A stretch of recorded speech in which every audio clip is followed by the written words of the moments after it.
Materinha gostosa essa, hein? Genética. Mendel foi um cara que estudou muito bem isso, minha galera. Mendel, ele estipulou algumas leis que são usadas até hoje. E essas leis perduram, melhoraram sim com a tecnologia, mas Mendel foi incrível para a descoberta que nós temos hoje do DNA, principalmente do DNA. Bom, ele estipulou 3 leis, mas a primeira lei de Mendel fala da segregação dos independentes. Quando a gente estudou que os cromossomos homólogos ficavam pareados e eles trocavam informações, nós agora sabemos, graças a Mendel, que 50% vem do pai, 50% vem da mãe. Nós temos também que entender que os alelos, eles podem ser dominantes e recessivos. Isso você pode encontrar em características muito fáceis.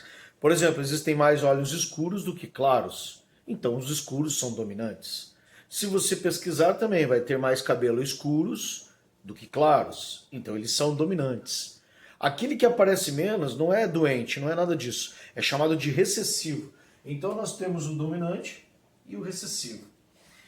Mendel chamou a geração parental de P ou G. P de parents, pais em inglês, e G de geração, generation, ok? Isso, you understand? Foi bom, né? Muito bem. E para os filhotes, F1, F2, o cruzamento desses parentais que foram levando essas gerações produzidas. Mendel, então, quando fez o cruzamento, ele achou lá amarelas, e elas apareciam em maior quantidade, e ele achou verdes. O que ele achou? Ervilhas. Ele morava no monastério e ele estava acostumado a trabalhar na horta, mas ele lia muito e era um grande estudioso da ciência. E daí ele começou a pesquisar sobre isso e viu que as amarelas apareciam mais. Quem aparece mais é o dominante. E ele cruzou essas duas variedades e ele chegou a uns 100% de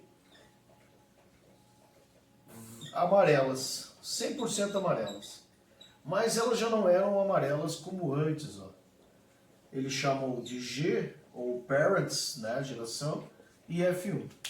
Mas aí Mendel, não satisfeito, ele cruzou, certo? Estou colocando em cores diferentes para você gravar muito bem isso aqui.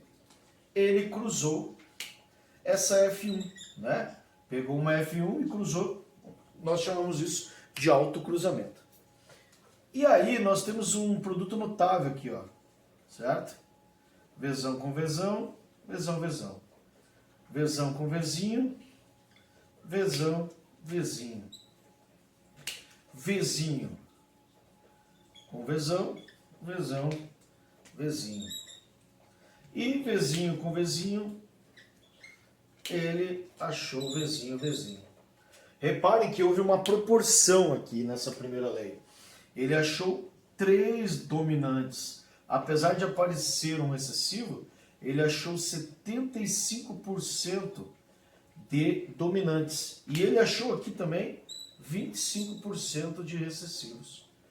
Então, de 3/4, né, ele achou a cor amarela.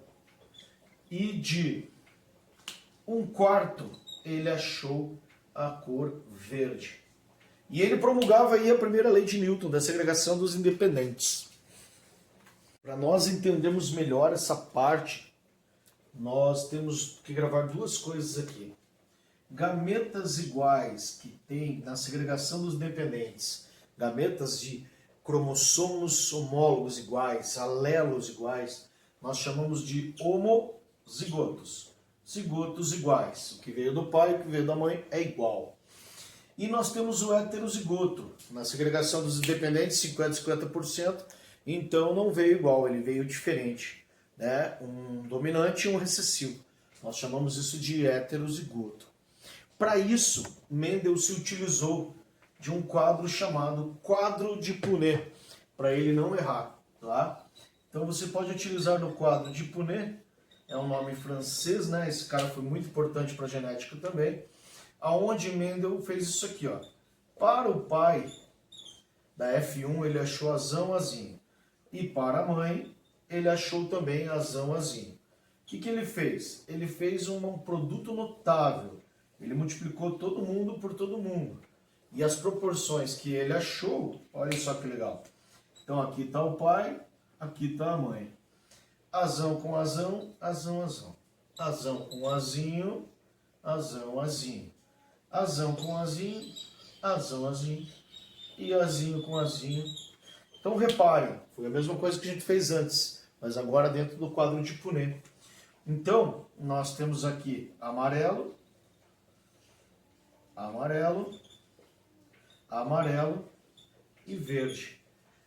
Retornando àquela proporção de 75% amarelo, ou também chamado de 3/4, e 25% verde, também chamado de 1/4.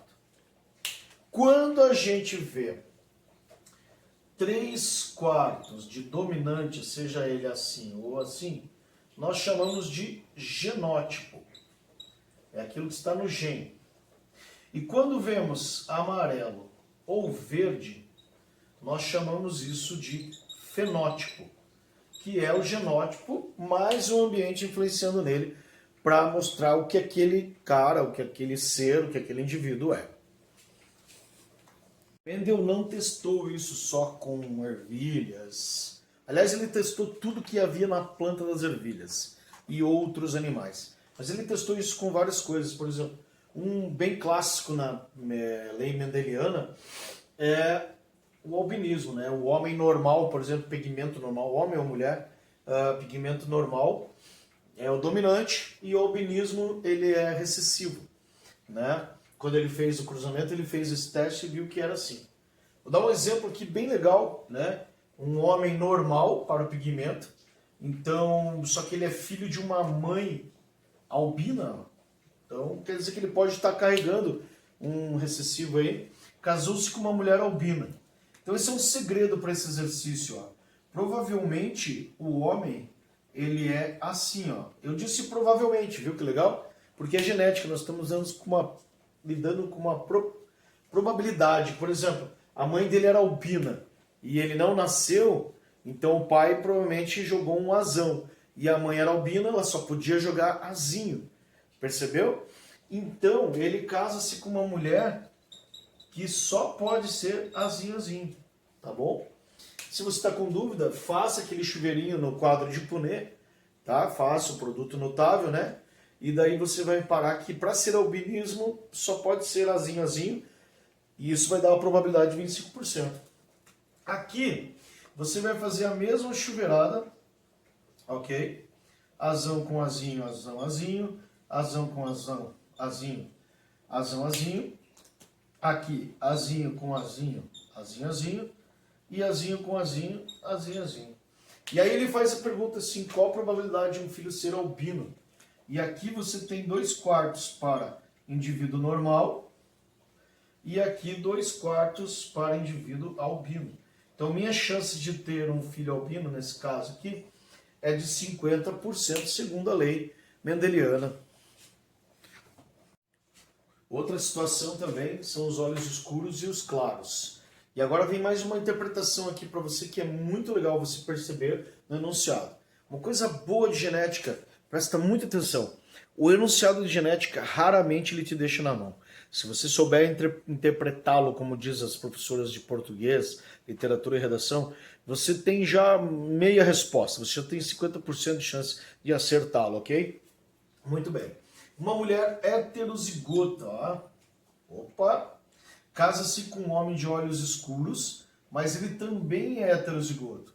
Qual a chance do filho ter olhos claros? Então a mulher, ela é heterozigota, ó. Diferentes alelos, diferente, né? Zigotos. Casa-se com um homem, então também heterozigoto. Se eu for fazer a chuveiradinha aí, né? O meu produto notável, eu vou encontrar azão com azão, azão, azão. Azão com azinho, azão, azinho. Azinho com azão, azão, azinho e azinho com azinho. Ah, olha só agora. 3/4 ou 75% tem os olhos escuros. But, né? Mas eu tenho minha resposta aqui, ó. 25% ou 1/4 tem os olhos claros. Isso é mais uma respostinha da primeira lei de Mendel, né? A tese mendeliana se comprovando aí.